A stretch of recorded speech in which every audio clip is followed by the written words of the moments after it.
ඉතින් චූටි පැටියෙක් ලෙඩ වුණාට පස්සේ අම්මා කෙනෙක් තාත්තා කෙනෙක් විදිහට හිතට දැනෙන දේ ඔයගලන්ට අමුතුවෙන් කියන්න ඕනේ නැහැනේ. මේකත් සතුටු මොහොතවල් වගේම මම හිතුවා මේ දුක මොහොතත් මගේ YouTube channel එකට එකතු කරොත් හොඳයි කියලා. අපේ ජීවිතේ ගොඩාක්ම දුකටපත් කරපු ඒ සත්‍ය මෙන්න මේ විදිහට මම ඔයගොල්ලොත් එක්ක ෂෙයා කරනවා. ඔව් ඉතින් මම ඔෆිස් එකේ ඉන්න වෙලාවේ තමයි බබා ලෙඩ වෙලා කියලා මට දැනගන්නට හම්බුනේ. ඒ වෙලාවේ මම පුළුවන් ඉක්මනට එයා ළඟට ආවා. ඒ වෙනකොටත් බබාව ඩොක්ටර් කෙනෙකුට පෙන්නලා තිබුණා. ඊට පස්සේ මම බබාව ඩේ කෙයාර් එකෙන් අරගෙන ඒගොල්ලන්ගේ පෙන්නලා තිබ්බ ඩොක්ටර්ටත් පෙන්නලා අපි එදිනදා බෙහෙත් අරගන්න එදිනදා කියලා සාමාන්‍යයෙන් බෙහෙත් අරගන්න ෆැමිලි ඩොක්ටර්ටත් පෙන්නලා ඊට පස්සේ පීඩියාට්‍රිෂියන් වත් channel කරා. අපි ඇත්තටම හැම බබාට හැදෙන හැම ලෙඩකටම එහෙම පීඩියාට්‍රිෂියන් කෙනෙක්ව channel කරලා එහෙම කරන්නේ නැහැ. නමුත් මේක ටිකක් සීරියස් නිසා ඒ වගේ එකකටත් අපි ගියා. අම්ම කෙනෙක් විදිහට බබා ලෙඩ වුණාම අපිට බය හිතෙනවා. විශේෂයෙන් උණ වැඩි වෙනකොට බබා වෙනද වගේ නැති වෙනකොට මම දැන් මොකද්ද කරන්න ඕනි කියන ප්‍රශ්නේ හැමලාම හිතට එනවා. ඒ වගේ වෙලාවක මම ඉගෙනගත්ත වැදගත්ම දේ තමයි සාමාන්‍යයෙන් එක එක අය කියන හැම දෙයක්ම අහලා කලබල වෙන්නේ නැතුව බබාගේ තත්ත්වය හොඳින් නිරීක්ෂණය කරලා හරි වෛද්‍ය උපදෙස් අනුව කටයුතු කරන එක. බබාගේ උණ කෑම බීම ගන්න විදිහ වෙනද වගේ ඇක්ටිව්ද මොනවා හරි අලුත් සිම්ප්ටම්ස් තියෙනවද කියලා මම නිතරම අවධානයෙන් බැලුවා.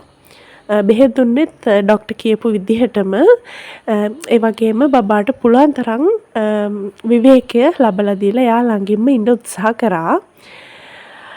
මේ දවස්වල මට තේරුණු තවත් දෙයක් තමයි අම්මා කෙනෙක් විදිහට අපිට හැමදේම කන්ට්‍රෝල් කරන්න බෑ. ඒ එන දෙයට අපිට මුහුණ දෙන්න සිද්ධ වෙනවා. හැබැයි අපිට පුළුවන් අර බබාගේ වෙනස්කම් අවධානයෙන් බලලා ඒ තත්ත්වෙට හොඳින් මුහුණ දෙන්න. අවශ්‍ය වෙලාවට වෛද්‍ය උපකාර ලබා ගන්න සහ බබාට ආරක්ෂිතව ආදරෙන් ඒ කියන්නේ යාත් එක්ක ඉන්න එක තමයි කරන්න පුළුවන් දේ. සමාජයේ එක එක පුද්ගලයෝ අපිට එක එක දේවල් කියනවා. සමහරු බය කරනවා ඔයාව, සමහරු තමන්ගේ අත්දැකීම් අනුව උපදෙස් දෙනවා. ඉතින් ඒ හැමදේම ඔයාට අහන්න පුළුවන්. නමුත් අම්මා තාත්තා විදිහට බබාගේ සෞඛ්‍ය ගැන තීරණ ගන්නකොට විශ්වාසදායක සාමාන්‍යයෙන් එක වෛද්‍යවරයෙක් අපි තෝරාගත්ත එක වෛද්‍යවරයෙක්ගෙන් උපදෙස් සහ ඒ බෙහෙත් ලබා ගන්න එක තමයි හරිම වැදගත් වෙන්නේ. මොකද බබාට දැන් අසනීපයක් වෙලා ටිකක් හොඳ වීගෙන එනකොට අපි හිතනවා ඒ ඩොක්ටර්ගේ බෙහෙත් හරි නැහැ කියලා. මම කියන්නේ සාමාන්‍යයෙන් අපි ගොඩක් අය කරන දෙයක්. ඊට පස්සේ බබාට ටිකක් වැඩි වෙනවා වගේ නම් ඔන්න තව ඩොක්ටර් කෙනෙක් ළඟට යනවා. ඊට පස්සේ ආපහු මොලේ ඉඳලම ට්‍රීට්මන්ට්ස් පටන් ගන්නවා. මේකෙන් එන්නේ ළමයාට බෙහෙත් ඇඟට වැඩිපුර එන එකයි සුව වෙන්න යන කාලේ අඩු වෙන එකයි. එහෙම නෙවෙයි. අර එක වෛද්‍යවරයෙක් නිශ්චිතව විශ්වාස කරගෙන ඒ අදාළ වෛද්‍ය උපදෙස් ටික ලබාගෙන ඒ ಔಷಧ නිසි පරිදි ලබලා දීලා බබත් එක්ක හොඳ ආදරෙන් පුළුවන් විදිහට කවලා, ඒ කියන්නේ කන ආස දේවල් කවලා එයාට ගොඩක් ආදරෙන් එයාත් එක්ක ඉන්න පුළුවන් නම් අපිට මේ කටුක ඒ කියන්නේ අමිහිරි කාලෙ ඉක්මනට පාස් කරගන්න පුළුවන්. ඉතින් අද වෙනකොට මගේ පැටියා යම් තාක් දුරකට සුව වෙලා ඉන්නවා. ඉතින් එයා සාමාන්‍ය විදිහට ඩේ කෙයාර් එකට යන්න පටන් ගත්තා. ඉතින් ඒ අමාරු වෙලාවේ අපිත් එක්ක හිටපු බබාව බලාගත්ත හැමෝටම උපදෙස් දුන්න වෛද්‍යවරුන්ට ඒ හැමෝටම මම හදවතින්ම ස්තුතිවන්ත වෙනවා. මේ වීඩියෝ එකෙන් මම කියන්න හදන්නේ මම කර දේම ඔයාලත් කරන්න කියන එක නෙමෙයි. හැම දරුවෙක්ම වෙනස් එකිනෙකාට ඉතින් හැම රෝගී තත්ත්වයක් වගේම එකම රෝගී තත්ත්වය උනත් විවිධ බබලට බලපාන විදිහ වෙනස්. ඉතින් මම මේක ෂෙයා කරන්නේ අම්මා කෙනෙක් විදිහට මගේ අත්දැකීම. බබා ලෙඩ වුණාම ඉස්සෙල්ලාම වෙන දේ බය වෙනවා, කලබල වෙනවා, දුක හිතෙනවා. ඒත් අවධානයෙන් ඉන්න ඕනේ. අපි හරියට ફોකස් කරලා ඉන්න ඕනේ බබාට අවශ්‍ය වෙලාවට නිසි මාත්‍රාවට අදාළ බෙහෙත් ටික දෙන්න ඕනේ.